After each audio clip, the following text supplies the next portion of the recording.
Quels sont les bienfaits du sang des règles? Le sang des menstruations n'est pas un sang comme les autres. Il cicatrise, il régénère, car il contient des cellules souches précieuses. Pourtant, c'est la ressource la plus sous-estimée par la médecine. Pourquoi et que changerait-il pour notre santé si nous l'envisagions autrement? C'est ce que nous allons voir dans cette vidéo. Bonjour, je suis Julie Bonnemoy, la Louve Respire, artiste réalisatrice et sophrologue. J'explore les liens entre les cycles, nos corps, la nature et la société. J'ai réalisé le documentaire écoféministe Le sang de nos lunes, un documentaire pour sublimer notre sang, nos corps, ainsi que nos cycles. Si vous êtes nouvelle sur cette chaîne, n'hésitez pas à liker la vidéo et à vous abonner, ça soutient mon travail de manière précieuse. Dans cette vidéo, nous allons découvrir la composition de ce sang menstruel et ses particularités uniques et puissantes, voir aussi en seconde partie ses applications médicales prometteuses, et puis enfin, voir en quoi le poids des tabous autour du sang menstruel a pu engendrer un retard scientifique sur les particularités du corps féminin. Nous ouvrirons également avec des pratiques pour honorer nos cycles et mieux nous y relier.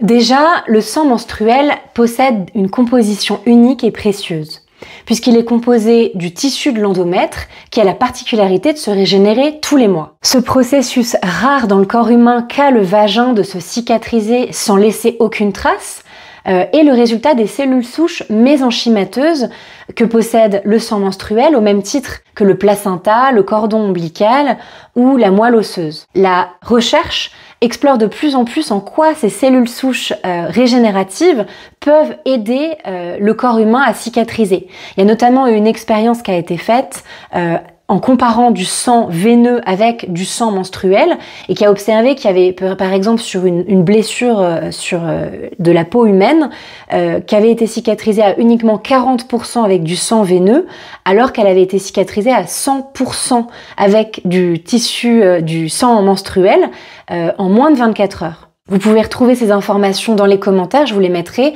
Il y a notamment un super documentaire à ce sujet sur Arte que je vous mettrai en description.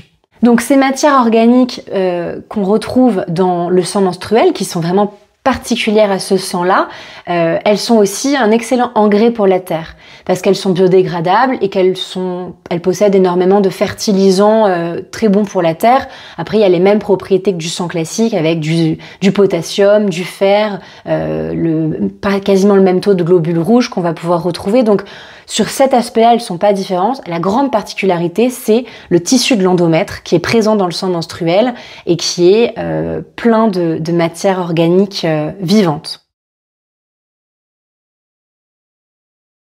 Alors, en quoi le sang des menstruations pourrait avoir des applications médicales prometteuses? Je viens de vous parler de ses vertus cicatrisantes, mais il apparaît que les cellules souches présentes à l'intérieur du sang pourraient également aider à traiter des maladies telles que la sclérose en plaques, l'arthrose, des brûlures graves ou des plaies diabétiques. Donc non seulement ça pourrait participer à aider à traiter des maladies qui sont plutôt assez répandues, mais en plus, on pourrait, grâce au sang menstruel, diagnostiquer l'endométriose bien plus facilement que ça n'est possible actuellement. Aujourd'hui, il faut quasiment 7 ans pour diagnostiquer la maladie de l'endométriose, alors que grâce à une simple analyse de notre sang menstruel qu'on pourrait faire à partir d'une coupe menstruelle par exemple, on pourrait se rendre compte si une femme est atteinte ou pas de cette maladie. On gagnerait énormément de temps et beaucoup de simplicité et d'argent dans le diagnostic de l'endométriose. La découverte des propriétés du sang menstruel permet d'envisager énormément de choses. Peut-être en usage cosmétique, on sait aujourd'hui qu'il y a des placentas qui sont utilisés pour régénérer la peau, pour des propriétés anti-âge. Pourquoi pas utiliser son propre sang menstruel pour cicatriser des plaies laissées par l'acné, par exemple. Aujourd'hui, il y a un réel engouement autour du sang menstruel. La recherche est en train d'exploser parce qu'on est en train de se rendre compte de toutes ces vertus qu'on avait laissées de côté. En effet, pour vous donner une idée et un chiffre éloquent, en 2010, 15 000 études étaient consacrées à l'étude des spermatozoïdes, du sperme, versus 400 uniquement sur le sang menstruel. Et tout ça, c'est lié au poids des tabous de notre société. Il a fallu attendre 1958 pour que la thèse de la toxicité soit réfutée autour du sang menstruel. À l'époque, on croyait encore, c'était scientifiquement établi que le sang menstruel pouvait saccager des récoltes, faire tourner le lait.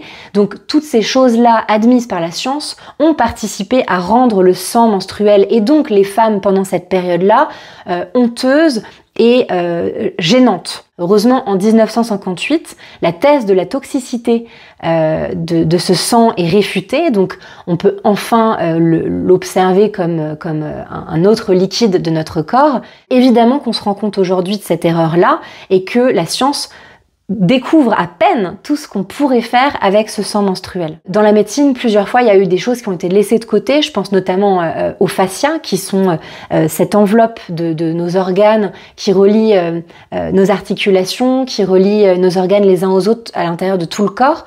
À l'époque, quand on disséquait les corps humains, les scientifiques mettaient à la poubelle cette enveloppe un peu visqueuse et transparente en croyant que c'était un vulgaire déchet.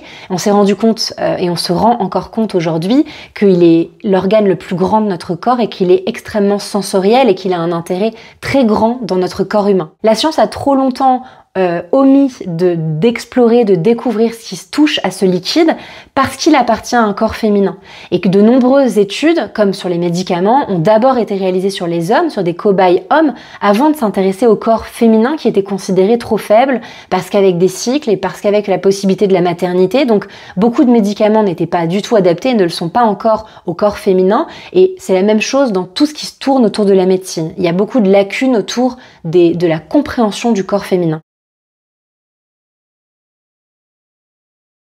Donc moi, ce que je suggère, c'est que les menstruations, elles ne soient plus du tout perçues comme quelque chose d'handicapant, qu'on n'essaye pas à tout prix de s'en débarrasser, mais qu'on voit plutôt ce moment comme un moment de jachère, comme un moment d'écoute, pas comme un handicap, mais comme un moment où notre corps a besoin d'une pause, qu'on pourrait honorer.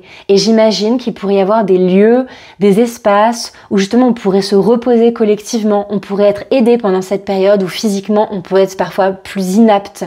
On pourrait imaginer qu'il y ait des lieux de collecte du sang aussi pour faire avancer la recherche, pour participer aux soins, pour participer à cette médecine régénérative qui explose en ce moment. J'aimerais aussi que ce sang soit la preuve tangible de notre force créatrice et pas seulement pour donner la vie. Et que ce ne soit plus un vulgaire déchet, quelque chose de honteux, mais véritablement quelque chose qu'on célèbre, même quand on a une tache sur son pantalon, sur un drap, ou quand on le voit à la publicité, ou même qu'on le nomme « j'ai mes règles »,« j'ai mes menstruations »,« j'ai mes lunes », quelle que soit la manière dont on les appelle, que ce soit quelque chose d'extrêmement banal, et que hommes et femmes, nous soyons ouverts à accepter ces moments et son existence. J'aime bien cette citation de Germaine Greer, une essayiste féministe australienne, qui dit « Si vous pensez être libéré, vous devriez considérer l'idée de goûter votre propre sang menstruel. Si cela vous rend malade, vous avez encore beaucoup de chemin à faire. » Bon, évidemment, cette citation est à prendre avec des pincettes, mais je vous la nomme quand même, parce que pourquoi pas. Alors voilà, on vient de voir que ce sang menstruel a de multiples vertus, il guérit, il aide à diagnostiquer, il cicatrise. Qu'est-ce que vous pourriez faire, qu'est-ce que vous auriez envie de faire si vous partiez du principe que ce sang n'est pas sale, mais un outil de soin et de libération? Dites-moi en commentaire ce que vous auriez envie de faire, d'explorer ou de mettre en place, et je serais ravie de le lire et d'inspirer d'autres femmes à faire de même. Merci pour votre écoute, cette vidéo est terminée. Dans une prochaine vidéo, je vous parlerai de l'écoféminisme, ce concept, ce mouvement, cette philosophie pour se relier à la nature, au cycle, aux saisons et à nos corps de femmes. D'ici là, portez-vous bien et soyez vous.